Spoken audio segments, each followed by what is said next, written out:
रुक करते हैं प्रगति मार्ग का, जहां ऐसी खबरें हैं जो कि देश की तरक्की, प्रगति और लोगों की काबिलियत दिखाती है। डीआरडीओ यानी कि रक्षा अनुसंधान एवं विकास संगठन देश की सुरक्षा और प्रगति दोनों मोर्चे पर एक साथ काम कर रहा है। खासकर सीमावर्ती इलाकों में डीआरडीओ विकास की नई कहानी लिख रहा है। अरुणाचल प्रदेश जैसे सीमावर्ती राज्यों में सेना को कई तरह के संकटों से जूझना पड़ता है। ऐसे में उनके खान पान से लेकर जंगलों और पहाड़ों में उनकी सुरक्षा को लेकर डीआरडीओ मुस्तैदी से काम कर रहा है। सैनिकों को उचित खान पान की सुविधा के लिए डीआरडीओ वहां के किसानों को खेती की नई तकनीक सिखा रहा है, ताकि सैनिकों को फल और सब्जियां आसानी से मिल सके और स्थानीय लोगों की आर्थिक स्थिति में भी सुधार आए।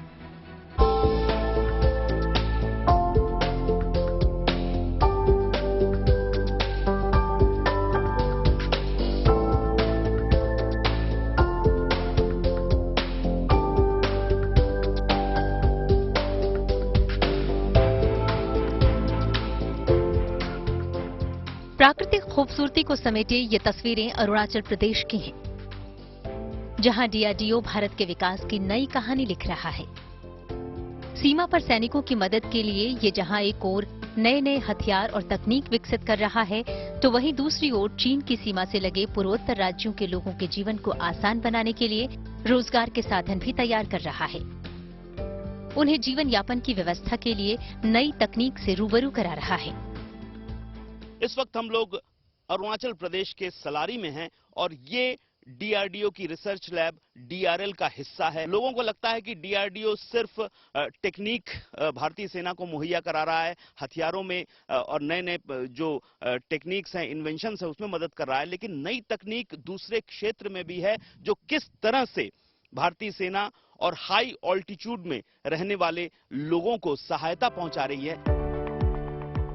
डीआरडीओ की लैब डीआरएल ने अरुणाचल प्रदेश में अब उन फलों की खेती को भी आसान बना दिया है जो पहले यहाँ नामुमकिन थे। अब यहाँ भी आम, अनार और नारंगी जैसे फलों की खेती की जा सकती है। इलाके के लोगों को इसका प्रशिक्षण भी दिया जा रहा है।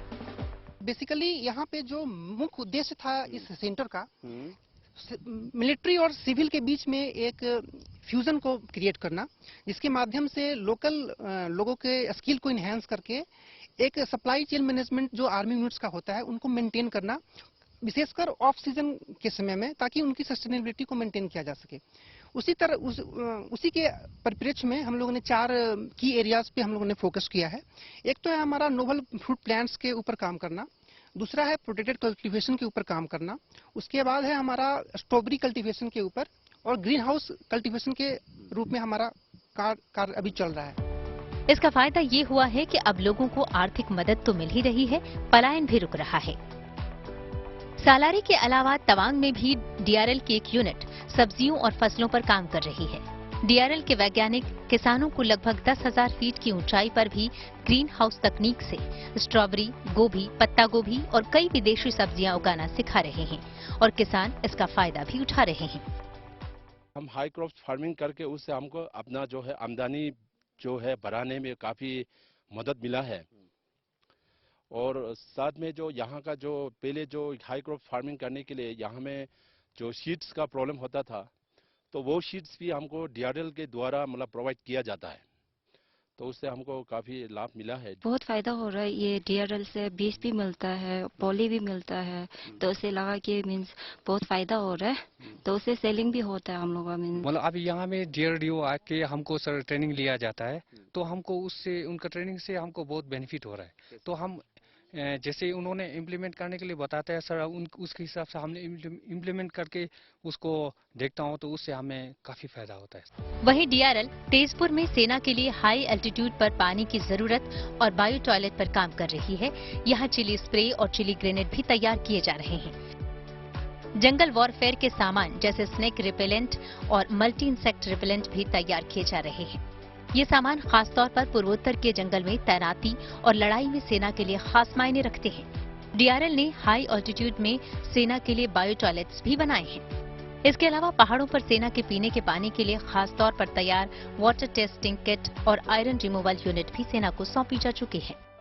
डीआरएल का आरएनडी सेंटर है ये, जहां से इस वक्त आर्मी और लोकल्स को सहायता पहुंचाई जा रही है। नई तकनीक मुहैया कराई जा रही है। और इसी तरह के R&D सेंटर पूरे अरुणाचल प्रदेश में कई जगह कार्यरत हैं, जहां से दो मकसद फिलहाल सिद्ध किया जा रहा है। एक तो भारतीय सेना को प्रत्यक्ष मदद की जा रही है सस्टेनेबिलिटी के लिए। अब जो खेती हो रही है, फ्रेश जो प्रोड्यूस है, फ्रेश जो फसल है, वो यहां से हाई ऑल्टीट्यूड से तुरंत उनके पास पहुंच रही है। और ये तकनीक कि इतनी ऊंचाई पर किस तरीके से ये जो फसल है ये उगाई जा सकती है, वो लोकल्स को दी जा रही है। कैमरामैन प्रबीर बिस्वास के साथ अनुपम मिश्र।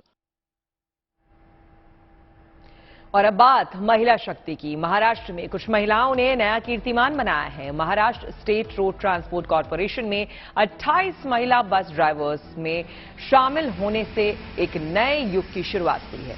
इसमें से कुछ महिला ड्राइवरों ने रोडवेज बस चलाना शुरू कर दिया है। 75 साल में ये पहली बार है जब महिलाएं महाराष्ट्र में सरकारी बस चलाते नजर आ रही हैं। माधवी संतोष साल्वे भी इन पहली महिला ड्राइवरों में शामिल है। माधवी ने सन्नार नासिक बस का स्टीयरिंग व्हील थामा और यात्रियों को उनकी मंजिल तक पहुंचाया। Maharashtra state road transport corporation ने वाइस चेयरमैन ने बताया कि इन महिला ड्राइवरों को कड़ी ट्रेनिंग से गुजरने के बाद ये बड़ी जिम्मेदारी दी गई है। महाराष्ट्र की रोडवेज बसों में 5500 से ज्यादा महिला कंडक्टर पहले से तैनात हैं।